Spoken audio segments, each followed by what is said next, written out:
Hey, Patrick. We've talked to you a lot this year just about the ability to win close games late in a different manner. But I'm wondering, after a game like this, is that what's at the forefront of your mind, is that you guys were able to survive and find a close game to win? Or are you focused on maybe what didn't go right? Yeah, first off, I got to focus on fixing the things that I made mistakes on during the game. There was a lot of reads, a lot of protection calls, a lot of adjustments at the line of scrimmage that I made wrong, or that I didn't make the right way, that put us in bad positions. And so I gotta focus on getting myself better to help out the team. But then again, at the end of the day, the defense played their tail off to keep us in that game and to give us a chance. And the offense found a way to score a touchdown when we needed to. So that's just that championship swagger, as Tyron would say, of knowing how to win a game even when you're not playing well. Let's go next to Adam Teicher. Go ahead, Adam. Hey, Patrick. Do you feel like getting that number 1 seed is more important this year because you're the only team that gets it in the AFC? And Brad, I'll have one quick follow-up. Yeah, obviously you want to get it. It's one of your goals when you go into the season. If you look at the history of that bye week, usually it's a good thing for the teams going and trying to make a championship run. But at the end of the day, we got to find a way to win a football game whenever we get there. And so for us, we have to get better. Offensively, I have to get better to put us in the right position so that we can go out there and execute at a higher level when we get to the playoffs, when we need to go out there and score. All right, and Tyreek maybe saved the game when he chased that guy down on the interception. Did you? What was your view of that play, and did you say anything to him about that when he chased that guy down? Yeah, that's the heart and the championship swagger. I'll say it again 2 times in one interview, but that you need on a team. The fact that him battling through injury already, to be out there during that game and then to make that play. I whiffed on a tackle during that drive, during that little pick. For him to follow the ball and play, you have to have those type of guys on your team if you want to win football games. Let's go next to Herbie TOP. Go ahead, Herbie. Hey, Patrick, you mentioned some of the reads and some of the protection calls and some of the issues you had with them early. How much of that was because of what the Falcons were doing on defense, or was this just a bad day at the office? No, they have a great defense. They have a lot of great players over there. They have a ton of talent. They've been in close games every single game this year, pretty much. Definitely they did some stuff that was some good stuff. And then there was stuff that I didn't see that I usually do. And so there were some times I was hot in the game because I didn't slide the line the right way. There were some times I checked the certain plays and they weren't open. You got to be better if you want to win football games in this league. And luckily enough, our defense made the stops necessary to give us a chance at the end, and we found a way to score a touchdown. Go next to Matt McMullen. Go ahead, Matt. Hey, Patrick. Can you just walk us through your touchdown to D-Rob, what you saw in that one? And after the offensive struggles, how good did that feel to get him in the end zone? Yeah, it felt great. D-Rob ran a heck of a route. Tyreek took the safety out from the middle of the field, and D-Rob was one-on-one on the island and ran a little triple move and was able to get himself open. The offensive line gave me time, and then I just fired it and let him make a play on it. And, when you execute like that, and I go through the reads the right way, we're a hard offense to stop. And so I got to make sure that we get back to that. And then I'm excited for the next few weeks ahead and being able to go out there and execute at a higher level. Let's go next to Nate Taylor. Go ahead, Nate. Hey, Patrick, 2 quick ones for you. Did the challenge from the Falcons actually help you guys figure out the right play for D-Rob to get open? And then can you sort of explain the thought process and the work behind the 4th down play where Sammy threw you the ball and it didn't work out?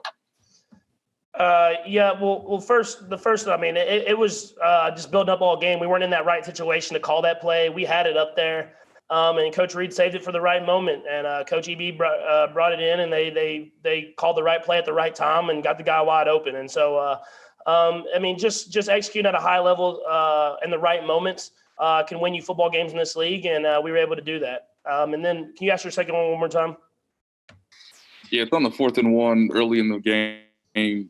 Trick creation, another, shift Roseboro right pre-snap. Just what had been developed about that play, and just what was your reaction to it actually not working? Yeah, obviously we didn't end up in the situation that we wanted. They had brought a lot of man type pressure in that situation, so we were going to try to sneak me out the backside and be wide open for a walk-in touchdown. But obviously they had a guy out there. They had to have the biggest, fastest guy possibly with number 22, Neil. I knew I wasn't in a good situation at that point. So I told Sammy before the play, it's 4th down. You got to throw it even if I'm covered. He had the leverage on me, and I'm probably going to be on You Got Moss this weekend on Monday. So I'm looking forward to that. Let's go next to Vi. Goodbye.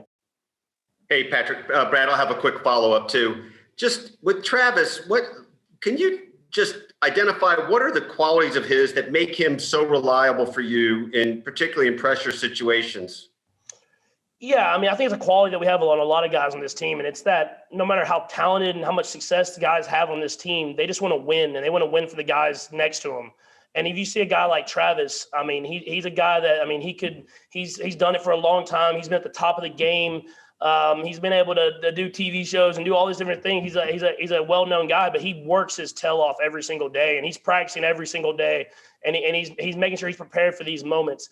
And for a guy to have that much talent, work that hard, and be able to really learn every single day like that's what makes him so special on the field. And just related to that, how often does he do something that he hasn't done before? In moving where he moves, it's sort of an unrehearsed thing that you guys come through on. I mean, would that happen a few times today? Yeah, I mean, he just has a good recognition of recognizing coverages and then being able to get himself open. And you saw that on the play at the very end, that 2-minute drive. He was actually supposed to run a kind of a go type route and then sit it down a little bit deeper. And he saw the open space, so he sat it down even earlier for me to get the ball out of my hand. And so he just recognizing coverages like that is what gets him open in those pressure type situations where we're getting exotic coverages that you maybe not scouted for. Got time for a couple more. We'll go Sam and then Aaron. Go ahead, Sam. Hey, Patrick, the last drive notwithstanding, I think you'd agree, not your most efficient game, right? Today, the last month or so, a lot of our questions have been sort of how do you get to your best self for the playoffs, right? I'm just wondering, do you see today as a step back in that regard? And what's your process like of going through and correcting those mistakes you mentioned earlier? I think it was just a bad day for the offense, starting with me, not getting going early and then not executing in the second half. But I mean, I thought the defense played their tail off against a really good offense, and to have that type of defense going into the playoffs, kind of like we did last year, that they're getting better every single week. I feel like the offense will figure it out, and having a full team like that will get us to where we want to be at. We'll go last to Aaron Ladd. Go ahead, Aaron. Patrick, there's going to be a lot of chatter this week about sitting guys and getting rest. I'm curious, how do you feel about the whole thing? You rather keep rolling or what's the deal? I just trust in the coaches. I'm ready to go whenever that is. I'm going to be ready to go. I'm going to be trying to win a football game. But, I mean, Coach Reed's done this for a long time. And Coach EB's done this for a long time. All those guys have done it for a long time. They know what's best for the team, and we'll be ready to go whenever that is.